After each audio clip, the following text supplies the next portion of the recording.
সম্মুখীন হয়েছিল।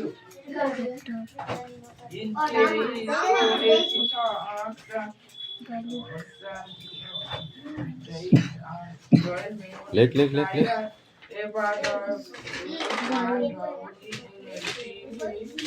আরো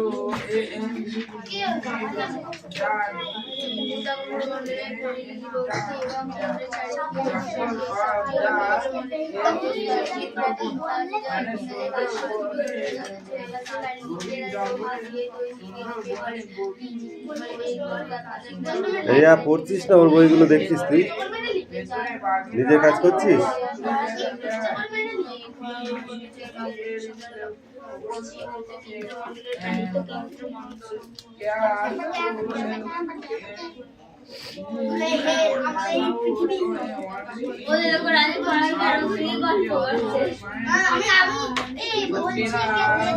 পড়া দেওয়ার সময় খোঁজ নেই, আবার ইয়ে করছে, গল্প হচ্ছে।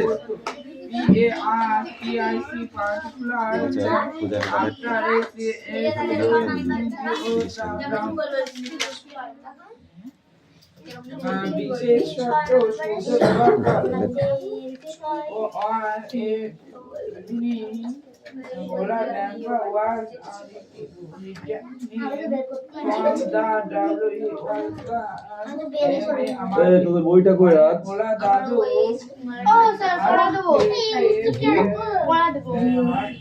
এক্ষুনি নেবো, দাঁড়াও। এই বইটা কার?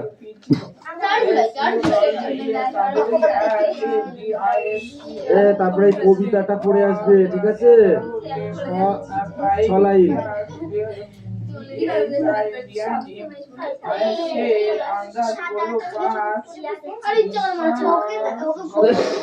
এই পবিত্রা 6 লাইন পড়া দিচ্ছি, ঠিক আছে? কবিতাটা। এটা কার বই? আরো রয়্যাল বেঙ্গল টাইগার।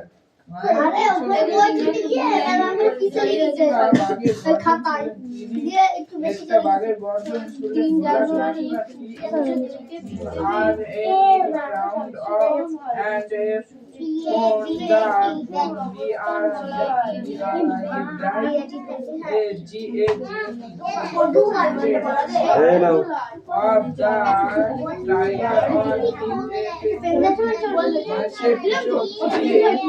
কুমড়ো পোকা কাদের? এরকম পড়াশোনা করলে কিন্তু পরীক্ষায় 0 নাম্বার ছাড়া কিছু করার নেই। বাংলা পড়া যদি এই করিস, কুমড়ো পোকা কি দিয়ে বাসা বানায় সেটাও জানিস। একটা বাসায় একটাই ডিম পাড়ে, সেই ডিমের যে ফুটে যে বাচ্চা হবে, সেই বাচ্চার জন্য কুমড়ো পোকা কি খাবার জোগাড় করে রাখে বল? এক্ষুনি পড়লি তোরা, বল। মাকড়সা। কটা মাকড়সা জোগাড় করে রাখে বল? 10টা 15টা মাকড়সা। মানে কি, অজ্ঞান হয়ে থাকবে এমন ভাবে ওরা বিষ ঢোকায় ঘাড়ে, মাকড়সার ঘাড়ে। সেই যখন অজ্ঞান হয়ে থাকবে সেটাকে নিয়ে গিয়ে উল্টো করে বাসার ভেতরে ঢুকিয়ে দেবে, দিয়ে 10-12টা দিয়ে ওই বাসাটাকে পুরো সিল করে দেবে, বুঝতে পারলি? দুদিকে মুখ, যা মুখ থাকবে সব মুখ বন্ধ করে দেবে। একটা ডিম পাড়িয়ে দিয়ে, মাকড়সার খাবারগুলো দিয়ে একটা ডিম পাড়িয়ে সেটা বন্ধ করে দিল। তার উপরে আবার একটা বাসা বানাবে, তার উপরে আবার একটা বাসা বানাবে, ঠিক আছে? এরকম করে 3টে বাসা বানায়, তাই তো? 3টে বাসা বানানোর পরে 3টেতেই একটা একটা করে ডিম থাকে, আর ওই 10টা 12টা করে মাকড়সার মধ্যে ঢুকিয়ে দেয়।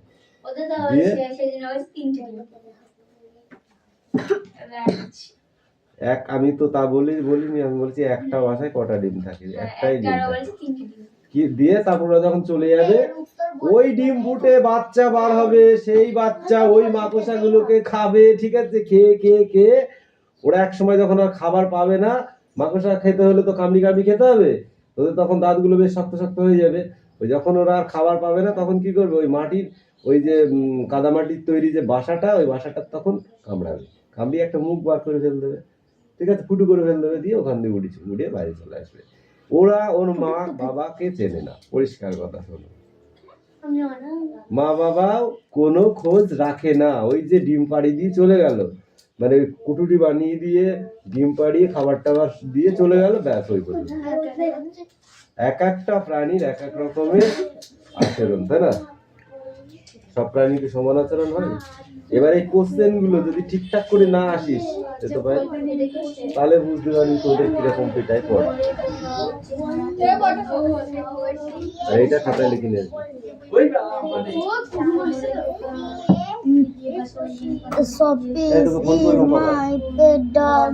তারপরে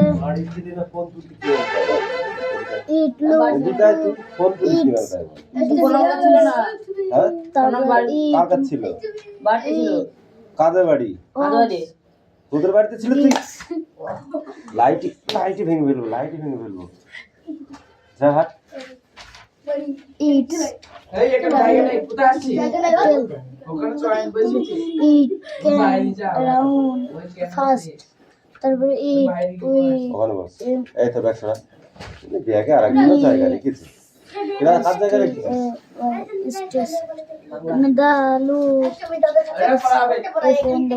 নো দাঁড়া, এবার পায়ে দে, পড়াটা নিয়ে চলে।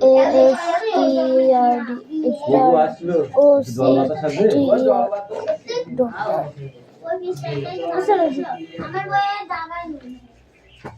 ওটা লিখে নিয়ে আসো, পড়াটা চেঞ্জ করবো, ঠিক আছে?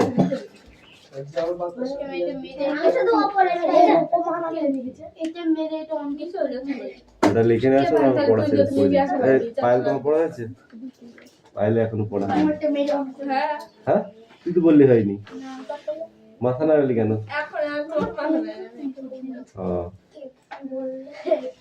আচ্ছা ঠিক আছে। কেন্দ্রমণ্ডলের স্তর কত? সোনাব তুমি বলো, কেন্দ্রমণ্ডলের স্তর কত কিমি? বই খুলে রাখিস নি তো? কি 3500 ফুট?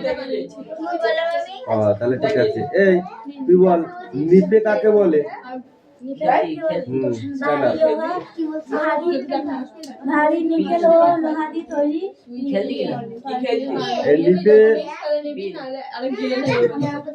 নিপে কি কি দিয়ে তৈরি বললি?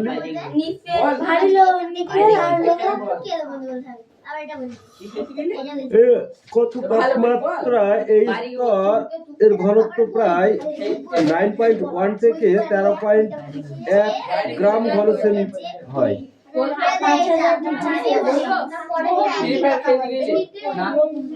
কেন্দ্রমণ্ডলকে কটি ভাগে ভাগ করা হয়েছে সোনা? কি কি?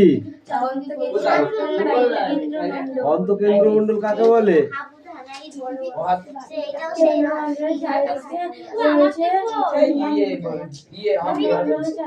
এই স্তর পৃথিবীর একেবারে কেন্দ্রের চারিদিকে রয়েছে। এই স্তরের গভীরতা 5100 কিমি থেকে প্রায় 6370 কিমি।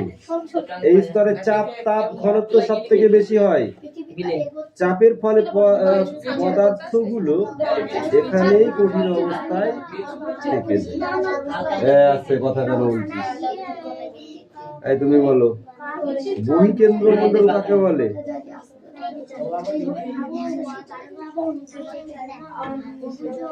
হ্যাঁ বললো। অন্তঃকেন্দ্রমণ্ডলের চারিদিকে রয়েছে বহিঃকেন্দ্রমণ্ডল। এই স্তরে 2900 কিমি থেকে 5100 কিমি গভীর। তারপর চাপ, তাপ, ঘনত্ব কেন্দ্রমণ্ডলের তুলনায় কম। এই স্তরের কঠিন অবস্থাও পৃথিবী থেকে কম, এরা অল্প তরল অবস্থায় থাকে। পৃথিবীর অভ্যন্তরের সম্বন্ধে জানতে যা যা মনে রাখার দরকার, কি কি মনে রাখা দরকার বল? পৃথিবীর অভ্যন্তরের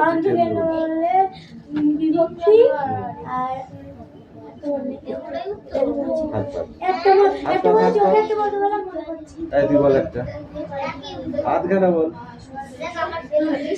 বল চারানা বল, বল হাত পা তাড়াতাড়ি। তা পড়বি নে, আবার পড়তে আসবি নে, আবার পড়া মুখস্থ করবি নে, আবার মার খাবি নে, তা তো হয় না। তাহলে কান ধরে দাঁড়িয়ে থাক, তাহলে নাক ধরে দাঁড়িয়ে থাক, তাহলে হাত তোলো করে, তাহলে মুরগি হবে। এদিকে আয়। কি দিচ্ছে হাতের কাজ? এখানে পড়, এখানে বসে বসে পড়ায়।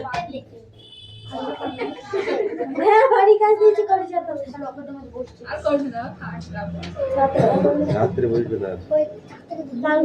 এটা আমি বললাম, এটা আসবে পরীক্ষা, বলেছিলাম। কি এমন আছে একটা বললে হয়ে যাবে? মুখস্থ কর, আগে মুখস্থ কর, এক্ষুনি মুখস্থ করবি। এই ঘড়ি কাটা, স্ট্যান্ড আপ। অপসুর অবস্থা কাকে বলে? তিন জানুয়ারি অপসুর অবস্থা 3 জানুয়ারি। 4 জুলাই পৃথিবী ও সূর্যের দূরত্ব সবথেকে বেশি থাকে, এই সময়কে অপসুর অবস্থা বলা হয়। প্রায় 15 কোটি 20 লক্ষ কিমি, এটাকে বলবে? অল্প করে খাবি, নাহলে পেট খারাপ করবে। এই তুমি বলো, অনুসুর অবস্থা কাকে বলে? অনুসুর অবস্থা কাকে বলে? 3 জুলাই সূর্য থেকে পৃথিবীর দূরত্ব সবথেকে কম থাকে, প্রায় 14 কোটি 70 লক্ষ কিমি, অনুসুর অবস্থা বলে। এইটা শীতকাল আমাদের। আর যখন 20 কোটি 3 জুলাই 15 কোটি 20 লক্ষ কিমি হয়, ওইটা হচ্ছে গরম। এই সামনে আসছে, বুঝেছিস? জানুয়ারি, ফেব্রুয়ারি, মার্চ, এপ্রিল, মে, জুন, জুলাই।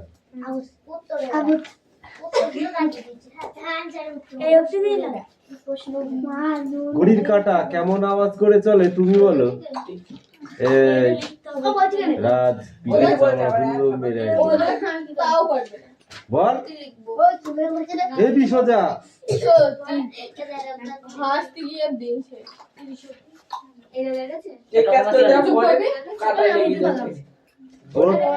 ওর হাতে বাঁদরের হাড় আছে, বুঝলি? বল, তুই বল, টিক টিক করে। ঘড়ি কোন কাজে ব্যবহার করা হয় তুমি বলো? ঘড়ির তো একটা কাজ আছে, এগুলো পড়তে হয় নাকি? তাই আসার দরকার কি? তুই বল, সময়ের কাজে ব্যবহার করা হয়।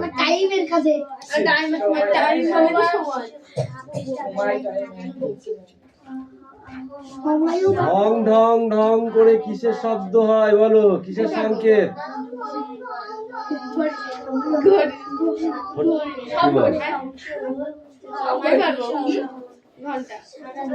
ঘন্টার শব্দ হয়, যা ছুটির সংকেত দেয়। যখন ছুটি হয় স্কুলে তখন কি করে? ঢং ঢং ঢং ঢং করি যায় না? ওদের তো এখন মডেল যুগ করেছে, দিয়ে আসল জিনিসটাই ভুলে দিচ্ছে।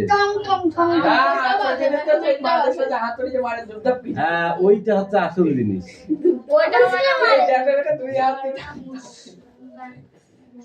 এত বড় একটা আছে না, আমাদের সময় ওই করতো, ওটা ঝোলানোই থাকতো, বুঝলি?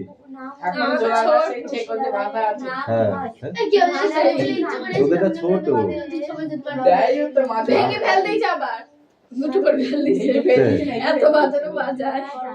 বাজাতে তো হবে, একটা ঠং করলো মানে একটা পিরিয়ড হলো, ওটা ভালো জিনিস নাই। ওই ঢং ঢং ঢং, বুঝলি? ওই যে পিঠায় ওর একটা ঐতিহ্য আলাদা, বুঝলি? এখন তো ওই কেরানিদের চাকরি হচ্ছে ঢং ঢং বাজানো।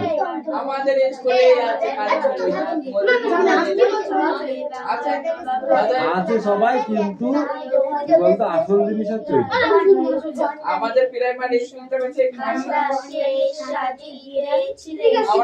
এ প্রাকৃতিক ঘড়ি কাকে বলে বল দেখি তুই? প্রাকৃতিক ঘড়ি হলো সূর্যের আলোয় সেটা কাজ করে। এই দুই পেজ পড়া, হ্যাঁ। প্রাকৃতিক ঘড়ি থেকে একদম এই পর্যন্ত ওইখানে বেশি কোশ্চেন ছিল না, তো ওইটুকু ইম্পর্টেন্ট। এই দেখ অধিবর্ষ সালগুলো দেখে নে ভালো করে, যেগুলো জোড়া জোড়া জোড়া, বুঝেছিস? এটার মধ্যে কোনটা কোনটা অধিবর্ষ হবে, কোনটা কোনটা হবে না, সবগুলো হবে না কিন্তু। যে একটা কথা বলি শোনে, 4 দিয়ে এই সালগুলোকে ভাগ করবি, যেটা মিলে যাবে সেটা লিপিয়ার হবে, যেটা মিলবে না সেটা লিপিয়ার হবে না। ওকে,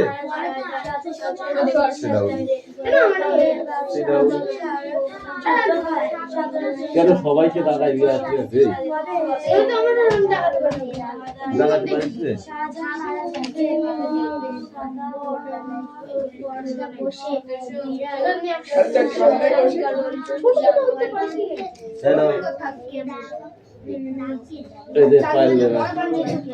পায়েল আছে হচ্ছে নাকি?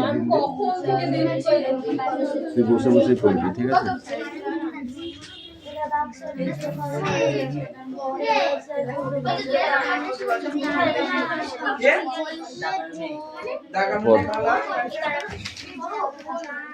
Unit 3, as he entered the school gate, সে যখন স্কুলের গেটে পৌঁছলো, an idea occurred to him, তার মাথায় একটা মতলব এলো। He would deliver the letter to the headmaster at the end of the day. সে ভাবলো সে চিঠি হেডমাস্টারকে দিনের শেষেই দেবে। And there was সংস্কৃত আছে, পড়তে হবে, সংস্কৃত পড়া দিয়ে আছে তো। of the day to justify মেয়ের চামড়া তুলে দেবো। এই ওয়ে কি হয় সেইটা, ঠিক আছে? আতে কি হয় ওইগুলো, কয়েক কদলি ওইগুলো পড়া, ভয়ে বানর, ঠিক আছে? ওইগুলো পড়া সংস্কৃত আছে তোর, ওইগুলো পড়া বার। আমি ওই অ থেকে কয়ে অজগর আছে না, ওইগুলো পড়ো, ওইগুলো দিকে পড়ো। কেন কি মিষ্টি কবে বাড়ি ফোন নম্বর দে, ফোন করে জিজ্ঞাসা করবো তোর মাকে। তো বাবা নাকি বই কিনে দিলি, আমি তো বাবাকে ফোন করে জিজ্ঞাসা করছি।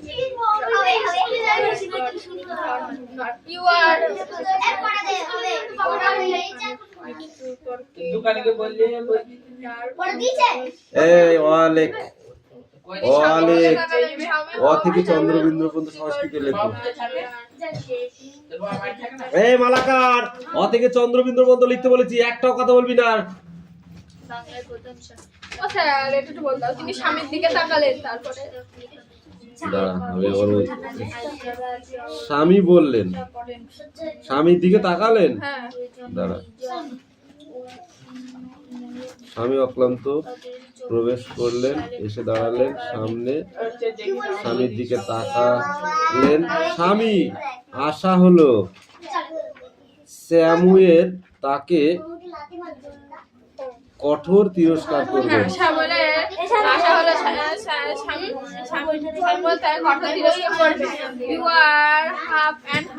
তুমি 8 ঘন্টা দেরি করেছো, স্যামুয়েল said. স্যামুয়েল বললেন, I have a headache, sir. আমার মাথা ধরেছিল, স্যার। স্বামী বললেন, gate দিদে। Then why did you come at all? তাহলে তুমি আদৌ এলে কেন? This was an unexpected question for Samuel. আর স্যামুয়েলের কাছ থেকে এই প্রশ্ন অপ্রত্যাশিত ছিল। আর স্বামী বলল, My father said, আমার বাবা বলেন, I should not miss school. তোমার স্কুল কামাই করা উচিত নয়। Sir Samuel, তোমার স্যামুয়েলকে প্রভাবিত দেখালো। Your father is good, right? তোমার বাবা একদম ঠিক। We want ঠিক more বলেছেন। parents like him. তোমার বাবা মার মতো আমাদের প্রয়োজন। হ্যাঁ, তোমার বাবা মার মতো আমাদের প্রয়োজন। Who you?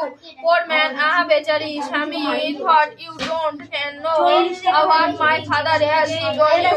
তুমি নিজেও জানো না যে আমার বাবা তোমার কি করেছেন। All right, ঠিক আছে, go to your seat. তুমি জায়গায় গিয়ে বসো। স্বামী sit down. স্বামী বসলো, feeling sad এবং বিষণ্ণ হলো। He had never met anyone as good as Samuel. আর তিনি স্যামুয়েল স্যারের মতো এত ভালো মানুষ কখনো দেখেনি। The teacher as impressing at the home lesson. আর মাস্টার মশাই তখন বাড়ির কাজ যে দেখছিলেন। To স্বামী thinking this was the time was Samuel got most angry. R Samuel ভাবলো এটাই হয়তো এটাই যাওয়ার সময়। রেগে যাওয়ার সময় স্যামুয়েল স্যারের। But today Samuel apparently very angry. কিন্তু স্যামুয়েলকে এই আস্তে বেশি কথা হয়ে খুব যাচ্ছে। শান্ত দেখালো। Swaminathan, what is your homework? Swaminathan, তোমার বাড়ির কাজ কোথায়? I have not done my homework. আমি বাড়ির কাজ করিনি স্যার। আর স্বামী বলল, why, কেন? হেডেক, মাথা ধরা? আজ স্যামুয়েল বলল, yes sir, হ্যাঁ স্যার। All right, ঠিক আছে, sit down, বসো। স্যামুয়েল বললেন, when the bell rang of the last period at the 13, Shami picked up the book and ran to the headmaster room. যখন 4:30 যখন ক্লাসের শেষ ঘন্টাটি বাজলো, স্বামী তার বইপত্র গুছিয়ে নিয়ে হেডমাস্টারের ঘরের দিকে ছুটতে লাগলো। He found the room locked. সে দেখলো হেডমাস্টারের ঘরে তালা ঝোলানো। The peon told him the headmaster had gone on a wet leave. Peon বলল হেডমাস্টার এই সপ্তাহের জন্য ছুটি নিয়েছেন। Swaminathan ran away for the place. স্বামী ওখান থেকে ছুট লাগালো। As soon as they entered the home with the letter, father said, সে চিঠিটি হাতে করে বাড়িতে ফিরল এবং বাবা বললেন, I know you don't deliver it. আমি জানি তুমি এটি দেবে না। But the headmaster is on leave. কিন্তু হেডমাস্টার ছুটিতে আছেন। স্বামী বলল, father sent the letter away from স্বামী and tore it up. বাবা তার হাত থেকে চিঠিটি ছিনিয়ে নিলেন এবং ছিঁড়ে ফেললেন। Don't never come to me for help if Samuel called you again. যদি কখনো স্যামুয়েল স্যার তোমাকে বকেন তাহলে আমার কাছে সাহায্য চাইবে না। You deserve your Samuel. তুমি তোমার স্যামুয়েল স্যারের পক্ষে উপযুক্ত। He said, তিনি বললেন। হ্যাঁ, ওর গার্জেন কল এমনি হবে। মোবাইলে ফোন করলে তোলে না, আবার পড়তে আসে প্রত্যেকদিন দেরিতে। ও তো গার্জেন কল করতেই হবে।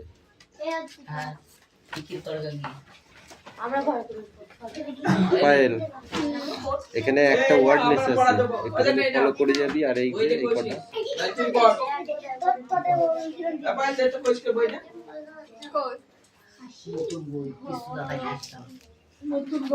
কেন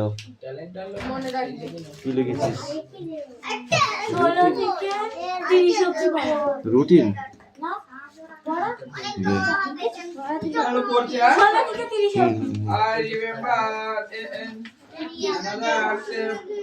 আলীনগরের সন্ধি কবে হয়?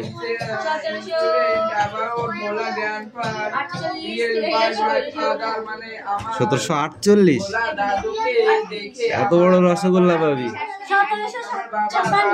1700 আরেকবার পর ধর সেটা 1758। কেউ বলছে 54, কেউ বলছে 46। কি বুঝবো? বস সব ধরবো, আবার ধরবো। তা সেদিনকে দিল্লি পরীক্ষায় তো এখনো 1 মাস পরে হবে, তখন কি করে লিখবি? ঠিক আছে, আমি বুঝলাম। এই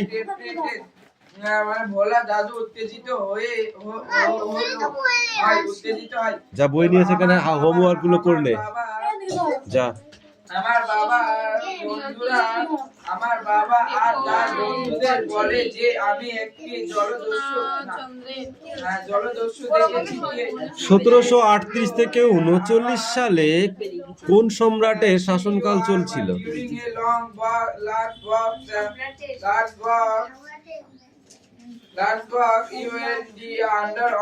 দেখছিস?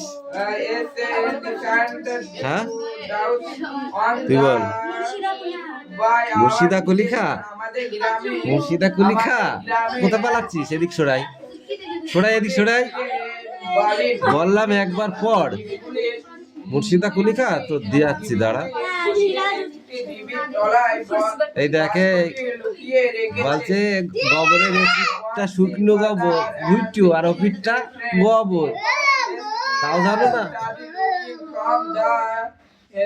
1738 থেকে 39 খ্রিস্টাব্দে কোন সম্রাটের শাসনকাল চলছিল সেটাই বলতে পারছে না। নাদির শাহর, নাদির শাহর শাসনকাল চলছিল, সম্রাট নাদির শাহ।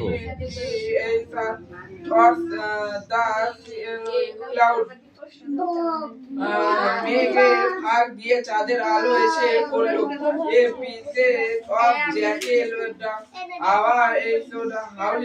মোহাম্মদ শাহ আলীনগর আক্রমণে কোন শহর ধ্বংস হয়?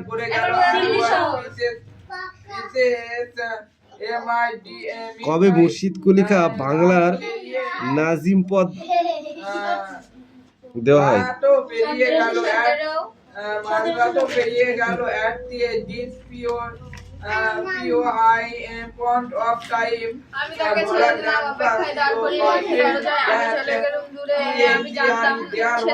এই বল, কার নাম অনুযায়ী মুর্শিদ কুলিখার নাম অনুযায়ী কিসের নামকরণ করা হয়?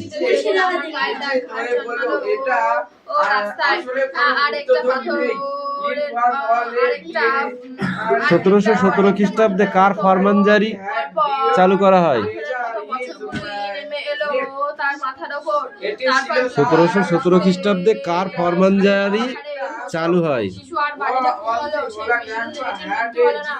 বল, কি বললি?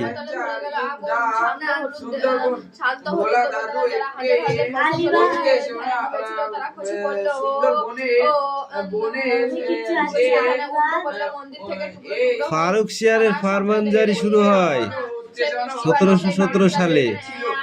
পরীক্ষায় কঠিন প্রশ্ন হয়, শুনেছিস কোনোদিন? শুনেছিস? কেন হয় বল দিন? এই জন্য হয়। পড়িস তোরা ঠিকই, কিন্তু প্রশ্নটা যখন উত্তরটা যখন প্রশ্ন হয়ে যায় তখন তোদের কাছে ডাব্বা হয়, তখন প্রশ্নটাকে লিখতে হয়। তোরা তো প্রশ্ন পড়িস না, তোরা তো শুধু উত্তর পড়িস।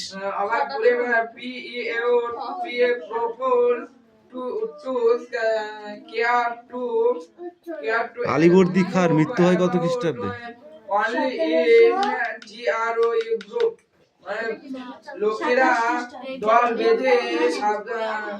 বেঁধে সাবধানে যাতায়াত করতো। আলীবর্দী খাঁর মৃত্যু হয় কত খ্রিস্টাব্দে?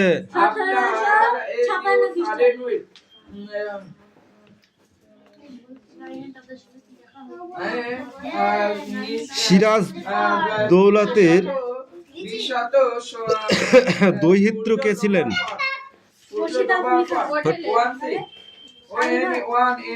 আলীবর্দী খাঁ। আমি বুঝতে পারিনি তোদের, একটুখানি ঘুরি ধরলে আর পারে না। থেকে বাড়ি ফিরছিলেন।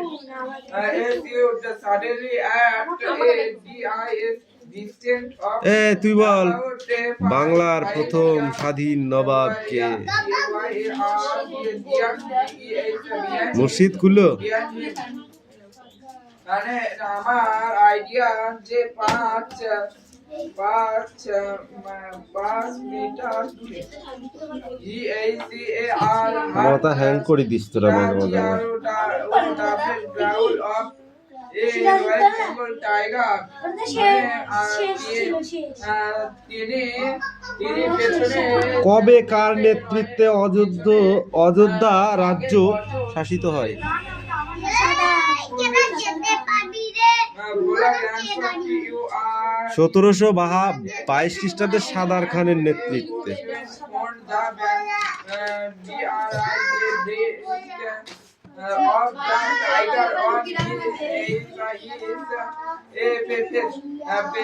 তুই বল সাদাত খান মারা যান কত খ্রিস্টাব্দে? বাঘটি তার মুখে করে জল জ্বলে ভাবে তাকাচ্ছে। 1764 খ্রিস্টাব্দে কোন যুদ্ধ হয়েছিল তুই বল? এবার যেটা বসি তো বইটা বল। কি বলছিস?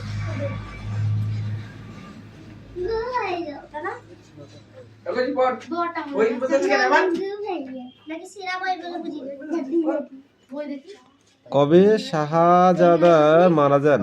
ওই সুদের বইতে দেখো সে 54। তুই তো আগে লিখেছিস? sit down এই stand up এই তুই বলতে